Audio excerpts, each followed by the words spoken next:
Salut, je m'appelle Alva Jonathan, je viens d'Indonésie, j'ai 22 ans et je fais partie de l'équipe d'Indonésie. Mes passe-temps sont le overclocking et tout ce qui touche au PC. J'aime ça, comme les jeux, tout ça. Ouais, c'est tout à fait ça. Tu préfères les températures froides ou chaudes? Je préfère les températures froides, ça c'est sûr. Quand as-tu commencé l'overclocking?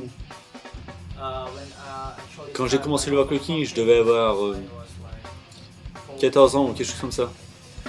Et j'étais au collège. Je pensais pas que ça pouvait être aussi fun.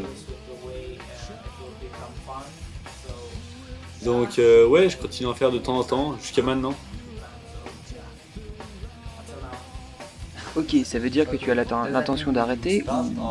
Non, j'en ferai toujours. Ok, parfait. Comment as-tu découvert l'OC et comment cela est-il devenu ton passe-temps?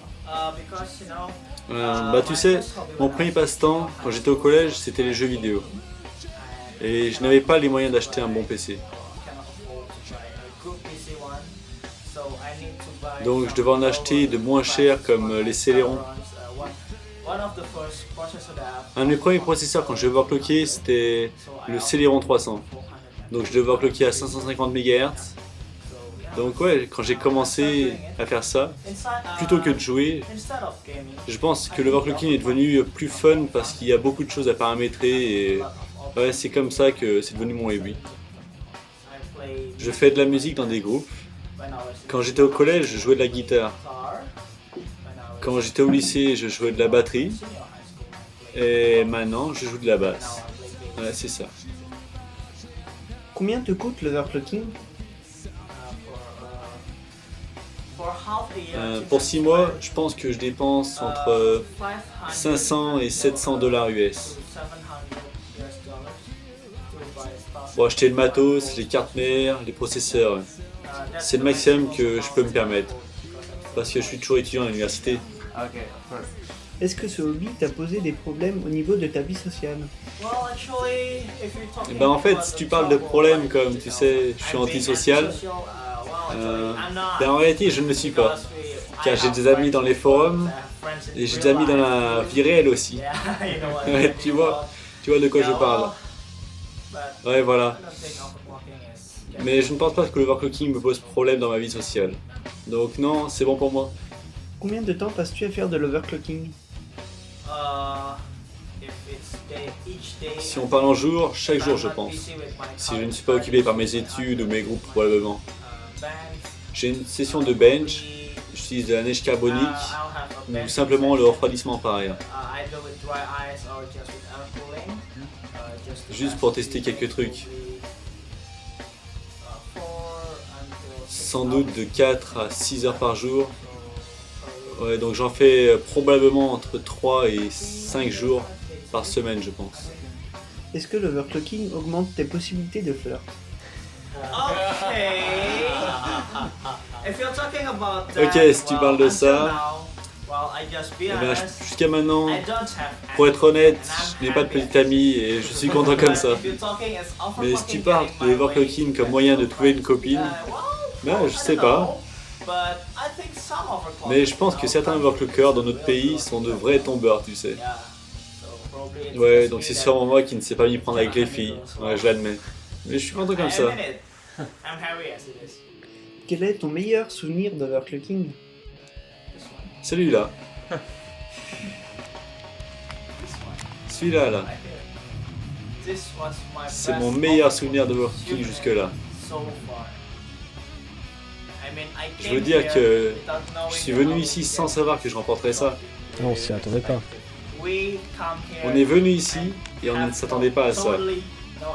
On ne s'attendait absolument pas à gagner. Ouais, c'est mon meilleur souvenir jusque-là. C'est aussi notre comment. Ce n'est pas. Si tu parlais de meilleurs souvenirs, je crois que c'était la première fois qu'on faisait des benches avec du LN2. C'est une expérience tellement géniale. Ça n'a pas de prix. Parce que vous cliquez seulement en air cooling et dry ice. Parce que vous ne pouvez pas obtenir de laser liquide dans votre En Indonésie, ouais. Quel serait ton plus beau rêve en tant qu'overclocker? Je pense que mon plus beau rêve quand j'ai réellement commencé l'overclocking, je veux dire participer aux compétitions, c'est de devenir le meilleur overclocker en Indonésie. Bon, je ne m'attendais pas à ce qu'un jour je puisse devenir un des meilleurs du monde. Mais en fait, avec ce type de victoire, j'ai toujours des choses à apprendre. Selon toi, quel est le but de l'OC et qu'en attends-tu? Mon but, c'est la connaissance. Je veux dire, simplement en savoir plus sur le matos. En savoir plus sur les PC en général.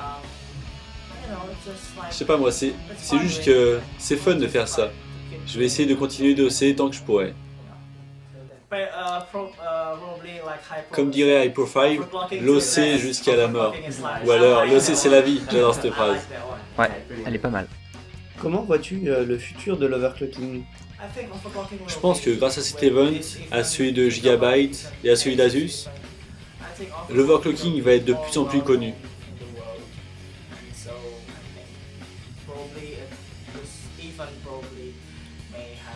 Les events intéresseront probablement de plus en plus d'overclockers, et puis il y aura sans doute de plus en plus d'overclockers dans le monde.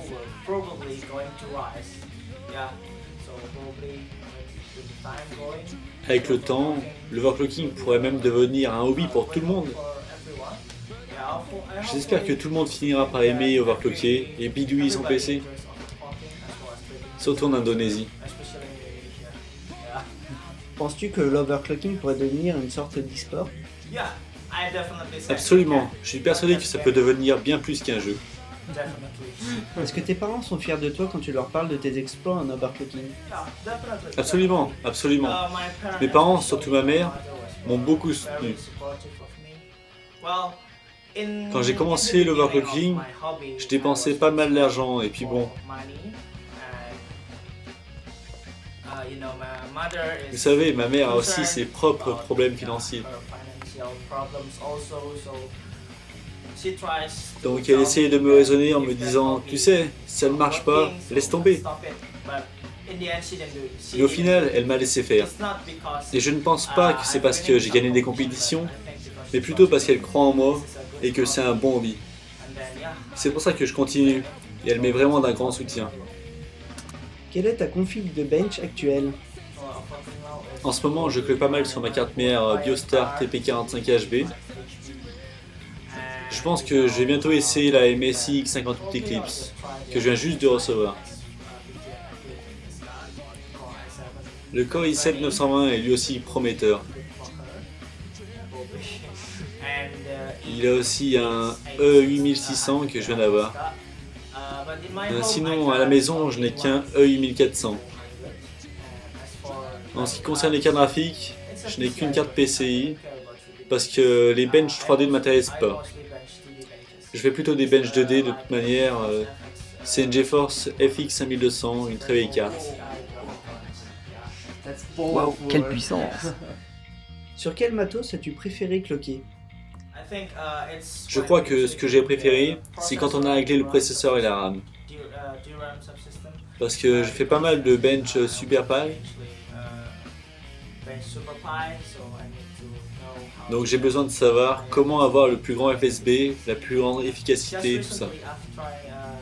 Sinon, j'ai récemment essayé la DDR3 il y a à peu près un mois.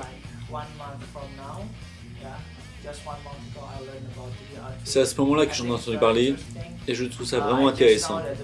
La bande passante est, paraît-il, phénoménale. Le pire, c'est que j'ai été le dernier parmi tous mes potes à essayer la DDR3.